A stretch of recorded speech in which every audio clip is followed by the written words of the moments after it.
Hello there. I'm just having a bit of a snoop in the hills south of my base. I have a whole load I want to get through today, but I thought I ought to check this out first, because there do seem to be quite a lot of goings-on. Ouch. Because of this great big overhang, there appears to be quite a lot of monsters around in the day. Probably quite a good hunting spot. Although I'm not sure I want to go near those creepers. I think I'll just set them on fire instead.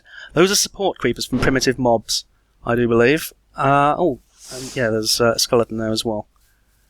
But hopefully those... didn't bring a bow.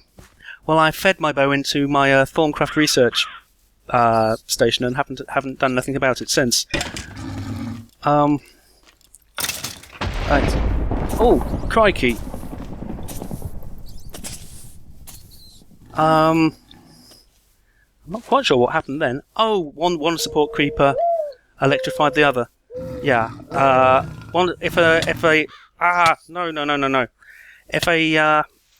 this cat's going to do for me at this rate.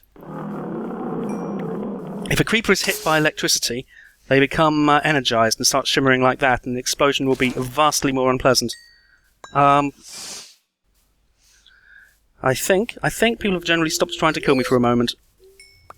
But only briefly. The main reason that I've come over here is because I noticed there was a dungeon on the surface, which is quite unusual. Oh dear, oh dear, they keep on coming. Dangerous little jello cubes of death. Yeah, this is a great hunting spot. I should probably set something up. Marble hive, that's going to be useless. Let's deal with this. What are these? These are from Ars Magica. Mana Elemental, I think. But underneath here, I found... Are you a rat? No, you're a mouse. That's okay. There is a dungeon. Probably have to get a light source up in here. It won't stop the zombies spawning. Oh! That might. Ow! I didn't see that coming at all. Well, that's made quite a mess. Hopefully... Okay. I just need to scoop and run, really. Grab everything of interest. And get out of here. Because I'm going to leave this spawner here, because because it's on the surface, I may be able to do something useful with it. At some point. So if I can get out of here without getting swept away by the river. The main thing I want to do today's been quite a big day in the world of Minecraft, because of course 1.6.1 came out. Doesn't necessarily affect me a whole load at this point, because you can't use 1.6.1 with mods just yet, and that's going to remain the case for a while.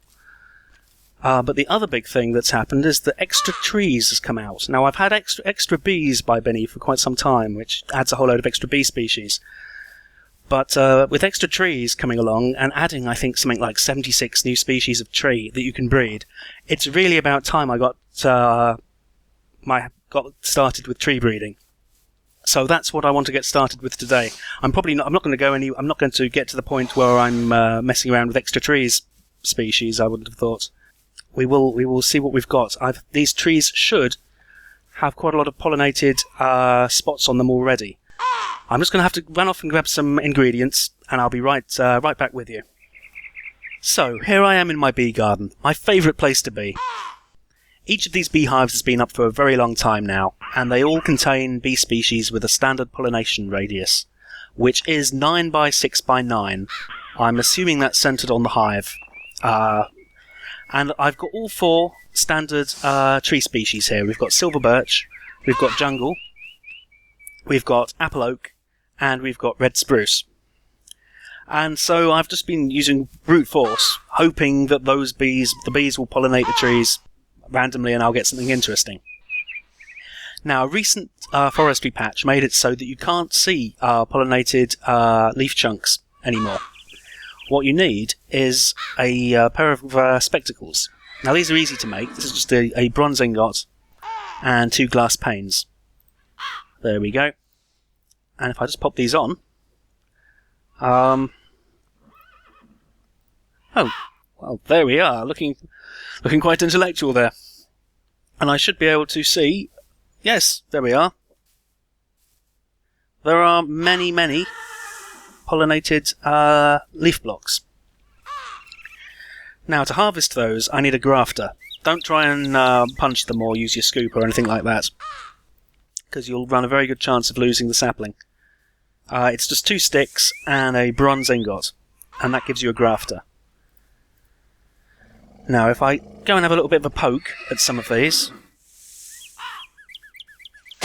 oh, that looked interesting for a start. That had a sort of blue colour to it. A lot of these are just going to be simple hybrids between the species, just like you get with bees. But some... Oh, and there we go. The grafter does not last very long. I'll have to have a quick knock up another one. I can see me getting through quite a lot of these. There is a Magic Bees Formcraft variant you can make for these that is a little bit more robust. I think I'm going to knock that out. There we are. Let's just do a little bit of tree climbing. I used to do this all the time when I was a kid. Oh, never mind. Oh, hang on. I will use my jump spell. There. So I don't want to bash any more of these tree blocks in than I have to get where I want to be, because these could all be pollinated at some point as well. Once all the tree blocks have gone, or most of them, I will chop the tree down. But let's see. That should be enough. I'll just grab this one over here as well. So let's see what we won. Over here we have 2 mundane larch, some hybrids, a silver lime. Ooh, I like the sound of that. And some silver birch. So the only 2 new species, the only 2 species that it's mutated into are the mundane larch and the silver lime. It's possible that there are other ones that you can get just from crossing between the 4 base species, but that's what I've got at this point. I'm just going to run around and grab all the rest of them, I think. I've retreated up to the safety of my biolab now that night's fallen. I could do my tree research in the bee lab, but that seems like madness to me. I need a tree lab, and I'll probably build one over there somewhere. It's like if I can run some power cables over to it. Let's grab my trusty treealizer. Actually, I'll just open up my backpack. The ones at the top of the backpack, at the top of my main inventory, are vanilla purebred species that I had already. The 2 that I'm most interested in are the silver lime sapling and the mundane larch, and these ones that are in my forester's backpack along the top are going to be hybrids of some description, which I'm not sure are going to be too useful to me at this point, because tree breeding is it's a bit less. It's not as easy to have control over what's being crossed with what, as you can imagine. I will with bees, you can choose the queen and choose the drone and put them in. With trees, it's going to be a little trickier. I will have to create little patches of just the specific trees I want to cross. But anyway, if I take a look in my trusty treealizer at these mundane larch, I can see that once again we have a variety of different traits. Saplings is the chance of dropping a sapling when you bash a leaf block in. Matures is how quickly the sapling turns into a tree. Height is self-explanatory. Girth is how wide the trunk is. For instance, jungle trees are often 2x2. Yield is how much fruit you'll get from them, if they have fruit. Sappiness is how much sap you'll get from putting the logs into, I think, a squeezer. And you can use the sap for various things. The effect, none of these trees have an effect. But if you recall the tropical bees and their tendency to poison me, that's an effect. So I wonder what effects trees can have. And these mundane larch don't have, they don't support fruit, and they don't have any either. And they'll grow in. They need light to grow, and they will grow in regular soil. The plain soil is just ordinary soil. Let's have a look at the silver lime, which sounds a bit more promising. It's smaller. The most important thing about it, I think, is that it can support nuts, prunes, and apples. But it doesn't have any. You need both traits. You need it to be able to support apples, but also have apples. So if I cross this with an apple oak, I might be able to get the apple gene onto the silver limes. Silver limes? Yes, silver limes. So that's probably going to be my goal, my immediate goal. And I'm just going to be crossing things randomly and hoping I come up with something interesting at this point, because I don't have any of the equipment necessary to discover new recipes without just throwing trees at it and seeing what sticks. Obviously, I could look it up on a website, but I don't want to do that. Right, let's see what these trees look like. Although I'm not too sure where to put them. I suppose I probably want to put them near a hive. Let's try... And I don't know how much space they're going to take either. They might be quite large. Let's try one of these mundane larch here. And if I use some bone meal on it, we can speed things up a little bit. There we go. Oh, that wasn't a mundane larch at all. No, that was a silver lime. Well, that works. That's quite pleasant.